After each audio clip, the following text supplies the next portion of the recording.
Quer falar um pouco de si, de forma resumida, para quem não o conhece, só ouviu falar de Venâncio agora? Olha, quem que é o Venâncio Mondlane? Bem, eu venho de uma família, digamos assim, da classe média, Moçambique. O meu pai foi um burocrata ligado ao Partido Frelimo e atingiu responsabilidades muito elevadas em Moçambique. Ele foi o primeiro PPA da maior seguradora de Moçambique, que é uma empresa pública até hoje. Aliás, hoje é uma sociedade anónima, mas sócio maioritário, acionista maioritário do Estado. Então, eu venho de uma família muito ligada ao Partido Frelimo, nós nascemos nisso.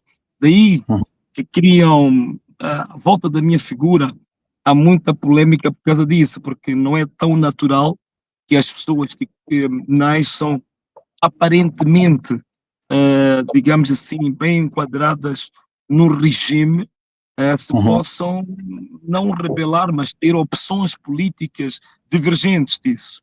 Então eu venho disso, tornei-me uma pessoa muito, muito cedo, desde quando passei pela universidade, sobretudo, do primeiro ano até terminar a universidade, eu sempre fui chefe de turma, sempre fui um líder do ativismo, sempre fui muito ligado ao ativismo social, fiz coisas inéditas, por exemplo, nos momentos de tragédias que havia em Moçambique, por exemplo, recordo-me de uma das maiores tragédias naturais que nós tivemos nos anos 2000, e eu, nessa altura, fiz a maior recolha nacional de bens perecíveis e não perecíveis para apoiar as vítimas dessa tragédia.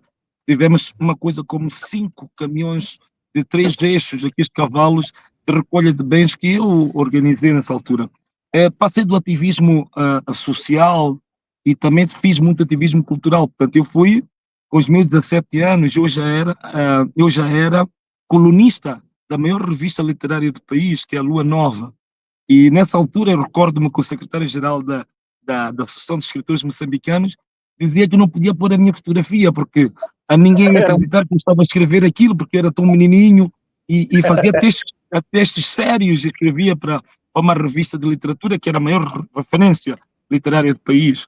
Então passo também um pouco do ativismo cultural, e depois passo por uma das fases mais, digamos assim, mais marcantes da minha vida, que foi a partir de um texto que eu escrevi para o Jornal Notícias. Portanto, o Jornal Notícias, que é o jornal público de maior circulação no país, por volta dos anos 2002 e 2003, eles criaram uma separata que se chamava Cultural.